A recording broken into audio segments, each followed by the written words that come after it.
Jumpa lagi dengan saya di Lister Brutu Channel. Kita lanjut cerita rakyat kita.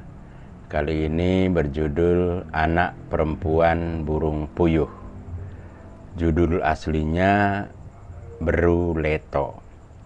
Cerita ini bersumber dari Empung Sadari Brubancin, 74 tahun di Desa Tanjung Mulia, Pak Barat. Sebelum kita menceritakan lebih lanjut, jangan lupa selalu memberi komentar, like, dan juga yang baru sekali menonton silakan di subscribe, karena subscribe itu tidak bayar. Kita mulai saja pembacaan atau menceritakan cerita kita yang berjudul Anak Perempuan Burung Puyuh atau Beru Leto. Dahulu kala di sebuah desa atau kota ada satu keluarga yang sangat kaya dan memiliki seorang anak laki-laki yang sangat tampan yang diberi nama si Haji. Suatu ketika si Haji pergi ke sungai untuk mandi. Kala itu masih pagi-pagi sekali. Sesampainya di sungai, si Haji melihat seorang wanita cantik dan berambut panjang di hulu sungai sedang menyisir-nyisir rambutnya yang berurai sangat panjang. Si Haji pun penasaran. Dia pun mencoba melihat lebih dekat. Begitu jaraknya sudah dekat, dilihatlah. Benar-benar sangat cantik jelita. Betapa cantiknya wanita ini. Bagaimana caranya biar aku bisa memilikinya? Ujarnya dalam hati. Begitulah sampai 4 hari lamanya saat si Haji sedang mandi, dia selalu melihat dan memperhatikan perempuan tersebut yang sebenarnya adalah jelmaan seekor burung puyuh. Namun untuk berbicara langsung dia tidak berani. Hari kelima, si Haji pun memberanikan diri untuk mendekati. "Oh, Dek, turang. Adek marga apa dan tinggal di mana?" tanya si Haji memberanikan diri. Tapi tidak ada jawaban dari si burung puyuh. Si Haji pun kembali bertanya. "Ada apa, Dek? Kenapa nggak dijawab?" Apapun yang dikatakan si Haji, tapi si burung tidak pernah mau menjawab. Karena merasa tidak didengarkan, si Haji pun mengambil daun kayu agan. Daun tersebut lalu dilipat-lipat dan langsung disulangkan ke mulut si puyuh. Setelah itu, barulah dia berbicara. "Oh, Turang kiranya nggak bisa kubedakan antara sirih dengan daun pohon agan. Mungkin karena Turang lihat aku miskin, makanya Turang sulangkan daun kayu agan tersebut ke mulutku," kata si burung. Si Haji pun merasa segan untuk menjawab. "Karena adik nggak mau bicara dari tadi, makanya ku buat demikian," kata si Haji penuh penyesalan. "Jadi di manakah adek atau Turang tinggal?" Si Haji kembali bertanya. "Di sini, Turang. Di sinilah aku tinggal," jawab si burung puyuh. Lama-kelamaan, si Haji pun semakin akrab dengan si burung puyuh tersebut. Pendek cerita, si Haji pun berhasil mempersunting si burung puyuh menjadi istrinya. "Aku merasa berat untuk ke desa," kata si puyuh. Karena si Haji mengajaknya ke desa. "Tidak ada yang harus ditakutkan. Ibuku pun seorang ibu yang sangat baik dan lembut," kata si Haji meyakinkan kepada si puyuh istrinya.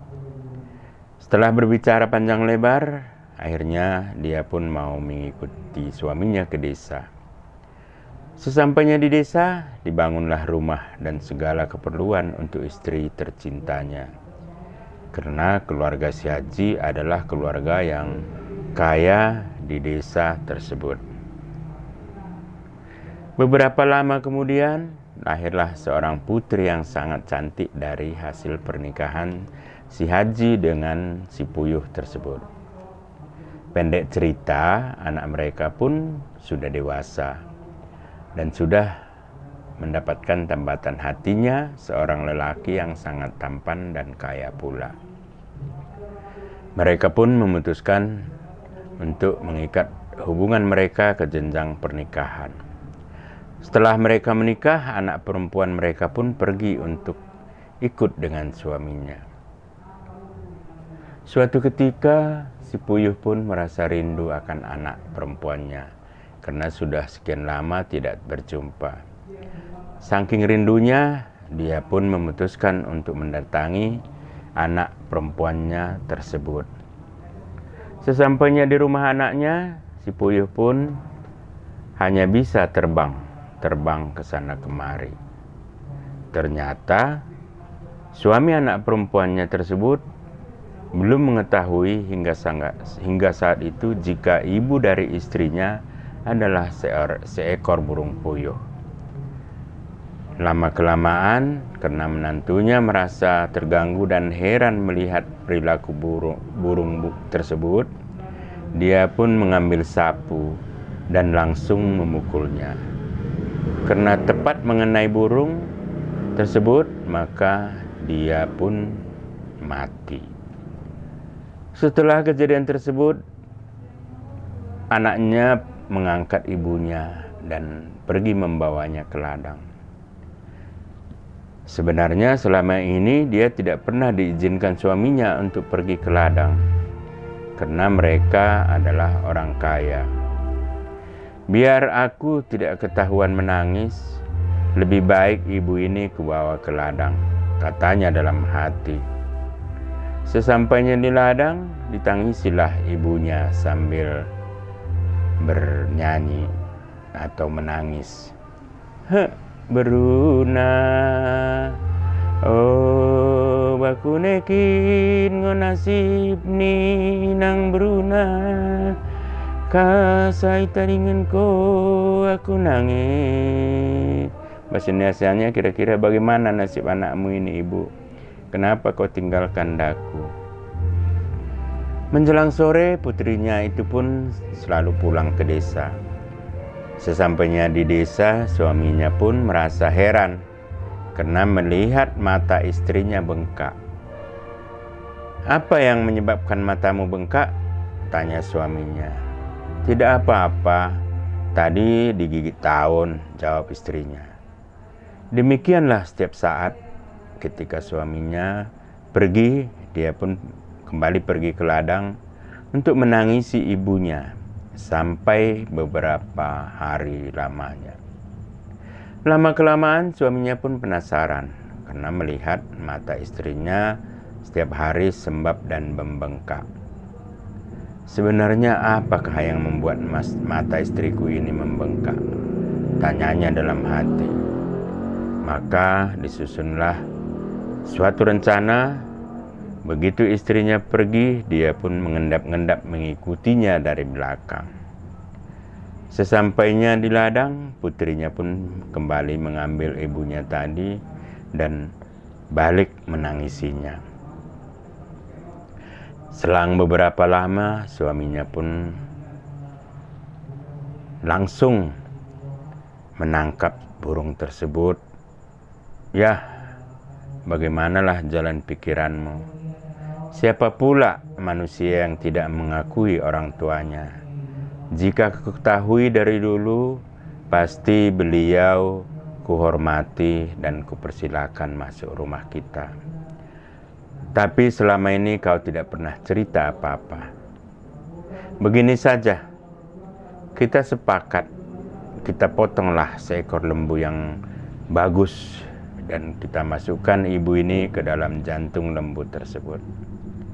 Kemudian kita bungkus layaknya manusia. Lalu kita undang seluruh masyarakat desa.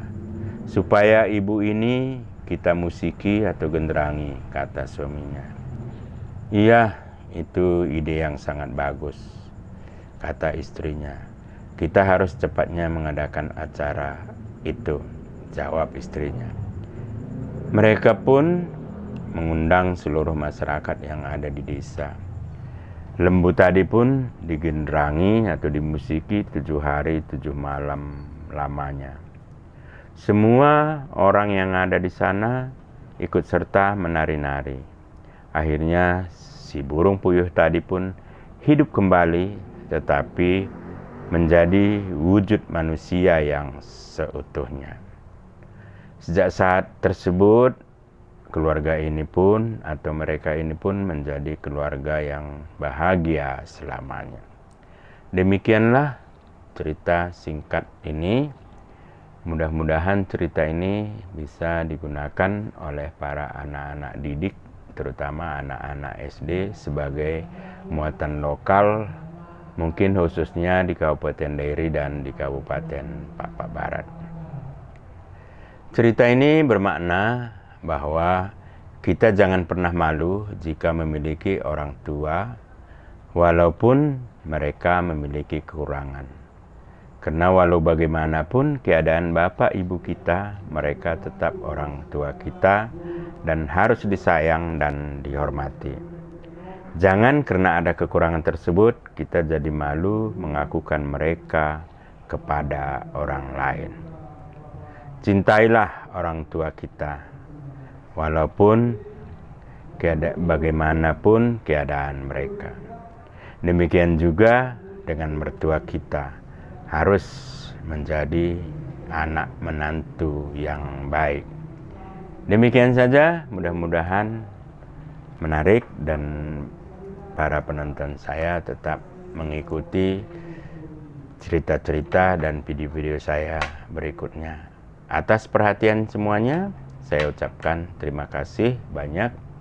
Mudah-mudahan Tuhan membalas kebaikan Bapak, Ibu, Saudara sekalian. Juan Juah Banta Karina, Oang.